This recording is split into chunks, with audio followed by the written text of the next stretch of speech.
हाँ बेटा, तो आज वाले चैप्टर में, आज वाले लेक्चर में हमें डिस्कस करना है किस तरह से एक रिवॉल्विंग इलेक्ट्रॉन जो होता है मैग्नेटिज्म डेवलप करता है इन एटम, और किस तरह से करंट कैरिंग कॉइल की जो मैग्नेटिक फील्ड होती है वो एक इलेक्ट्रिक डायपोल की मैग्नेटिक फील्ड के इक्वली होती है, किस तरह से हम दोनों को कोरिलेट करते हैं, इनके बारे में हमें पढ़ना है। तो जो फर्स्ट टॉपिक है आपका वो क्या है बेटा? Angular momentum of revolving electron. First topic is angular momentum of revolving electron.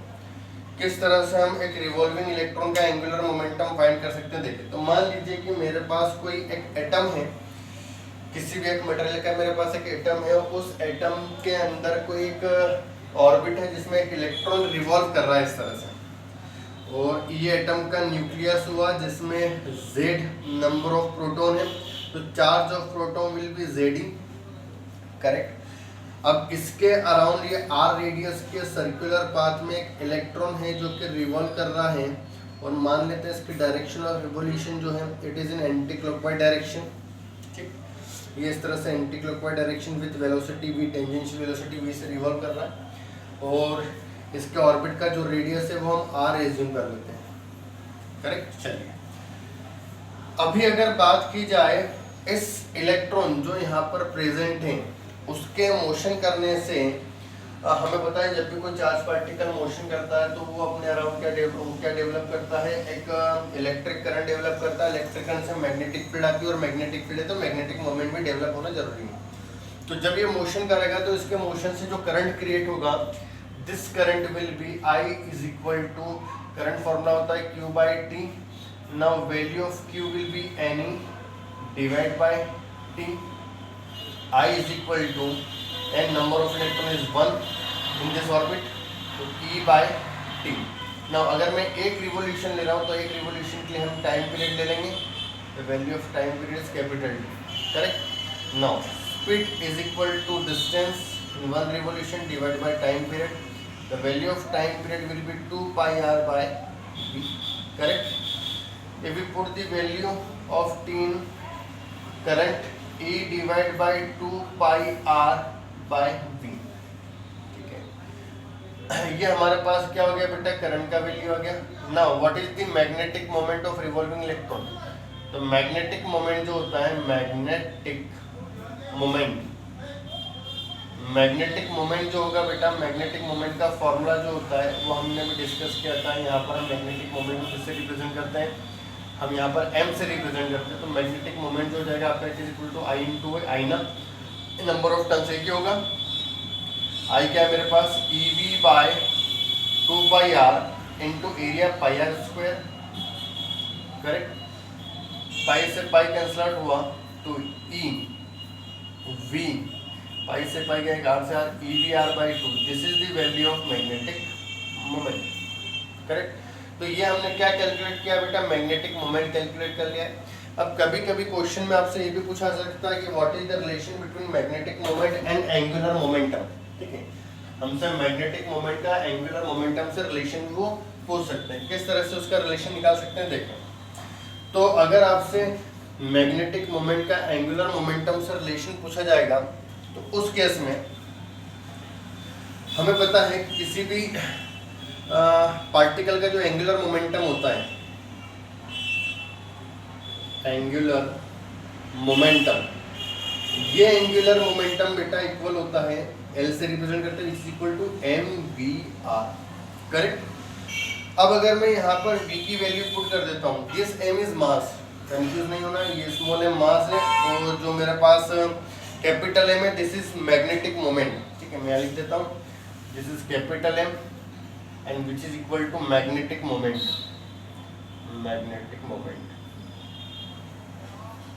ठीक है। और ये m जो है मेरे पास मास है, this is mass of any particle.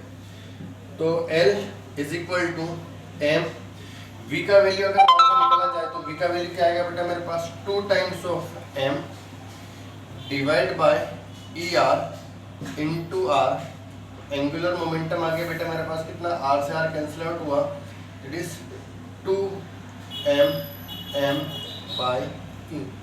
ये मेरे पास किसकी वैल्यू आ गई बेटा, मैग्नेटिक मोमेंट की वैल्यू। अगर किससे रिलेशन आ गया मेरा इसका मेरा रिलेशन आ गया इसका मैग्नेटिक मोमेंट के साथ। तो this is the relation between angular momentum and magnetic moment. Suppose अगर आपको रिलेशन क्वांटम नंबर के फॉर्म में चाहिए होता है, तो हम क्वांटम नंबर के फॉर्म में भी रिलेशन किस तरह से कैलकुलेट कर सकते हैं। We know that angular momentum of any revolving electron according to quantum number integer multiple of h by 2 pi। if we equate both the equation then we will get 2 me integer multiple of h by 2 pi। यहाँ से आप magnetic moment calculate कर सकते हैं। तो एक ये relation आप यूज कर सकते हैं न्यूमेरिकल अगर आपको दिया हो तो ये हमारा क्या होता है बेटा, डेरिवेशन होता है किसका, magnetic moment of revolving electron and the relation between magnetic moment and angular momentum. ठीक, अब हमें ये देखना है किस तरह से करंट कैरिंग कॉइल जो होती है it act as a magnetic या बार मैग्नेट की तरह एक होती है, एक डाइपोल की तरह एक होती है, इलेक्ट्रिक डाइपोल की तरह। देखें तो current carrying circular coil act as a bar magnet और इलेक्ट्रिक डाइपोल। ठीक है, हेडिंग रहेगा current carrying circular coil as a magnetic moment. Current carrying circular coil as a magnetic moment. ठीक है, समझिए। तो मैं बेटा यहाँ पर क्या करता हूँ, मैं यहाँ पर एक कॉइल लेता हूँ जैसा हम पहले डिस्कस कर चुके हैं। सपोज सर्कुलर कॉइल है, सर्कुलर कॉइल के जिस सेंटर से एक्स डिस्टेंस पर एक पॉइंट पी है जहाँ पर मुझे क्या कैलकुलेट करना है, मैग्नेटिक फील्ड। और इसकी मैग्नेटिक फील्ड हम ऑलरेडी कैलकुलेट कर चुके हैं। आई थिंक आया फॉर्मूला जो आया था मेरे पास वो आया था mu not I r square by 2 times of x square plus r square की पावर 3/2। करेक्ट, ये क्या था बेटा, हमारे पास मैग्नेटिक फील्ड की वैल्यू थी किसी पॉइंट पी पर। अगर मैं आपसे बोल देता हूँ if x is very much greater than as compare to r, मतलब जो मेरा जो बार में सॉरी मेरे पास जो कॉइल है उसका जो radius it is very small as compare to distance. ठीक है, उस कंडीशन में r को मैं नेग्लेक्ट कर सकता हूँ बेटा। अगर r को नेग्लेक्ट कर दिया जाएगा तो हमारे पास जो फॉर्मूला बनेगा it is equal to mu not I r square. X के कंपेरिजन में आर को नेग्लेक्ट कर रहे हैं, यहाँ वाले आर को आप नेग्लेक्ट नहीं कर सकते हैं। 2 टाइम्स ऑफ ये हो जाएगा हमारे पास कितना, एक्स क्यूब। ये हट गया, ये 0 हो गया, एक्स कंपेरिजन में स्क्वायर से रूट गया तो क्यूब हो जाएगा। ठीक है, अब बेटा अगर हम बात करें यहाँ पर b is equal to mu not I, what is the area, area is pi r square. तो मैं यहाँ पर पाई से मल्टीप्लाई कर देता हूँ, देन इस इक्वेशन में मैंने पाई से डिवाइड कर दिया। तो b का जो वैल्यू बनेगा it is mu not I into A divided by 2 pi x cube. अब हम क्या करते हैं बेटा, ये जो टर्म होती है I into A, this is equal to what, magnetic moment divide by 2 pi into X cube.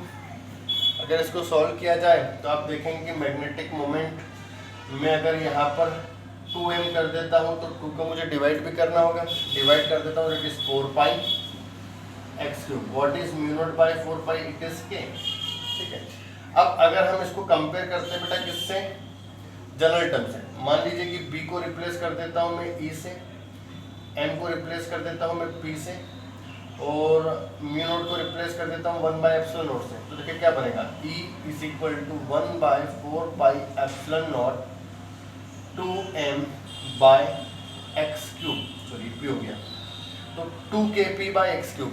And this is the electric field due to a dipole in axial position.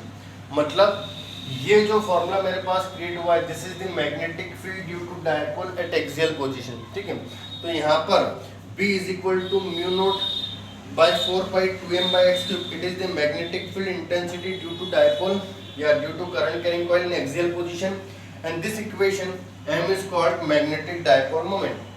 Similarly, अगर मैं यहाँ पर 2 को replace कर देता हूँ, यहाँ से मैं अगर 2 हटा देता हूँ तो सेम फॉर्मूला किसके लिए बनेगा बेटा मेरे पास यहाँ पर इक्वेटोरियल के लिए बनेगा। इसका मतलब अगर मुझे इक्वेटोरियल में इंटेंसिटी फाइंड करना है, क्योंकि अगर एक्सियल कंप्लीटली ट्रू हो रहा है तो इक्वेटोरियल भी क्या होगा बेटा 100% ट्रू होगा। ठीक है, अब अगर हम इक्वेटोरियल की बात करते हैं तो इक्वेटोरियल मतलब क्या होता है, हियरिंग हुआ। इक्वेटोरियल का मतलब होता है इस कहीं पॉइंट पर, यहाँ कहीं पॉइंट पर, ठीक है, यहाँ कहीं पॉइंट पर, इस एक्स डिस्टेंस पर मैग्नेटिक फील्ड। तो यहाँ पर जो मैग्नेटिक फील्ड आएगी बेटा आपके पास कितनी आएगी, μ0/4π m/x³। जिस तरह से इलेक्ट्रिक फील्ड में भी क्या होता था बेटा यहाँ पर 1/4πε0 p/x³ होता था। तो सिमिलरली अगर हम कंपेयर करें तो p रिप्लेस हो जाएगा किससे, m से रिप्लेस हो जाएगा, एप्सिलॉन रिप्लेस हो गया μ0 से। तो यहाँ पर ये जो मैग्नेटिक फील्ड आएगी बेटा it is magnetic field due to current carrying coil on the equator of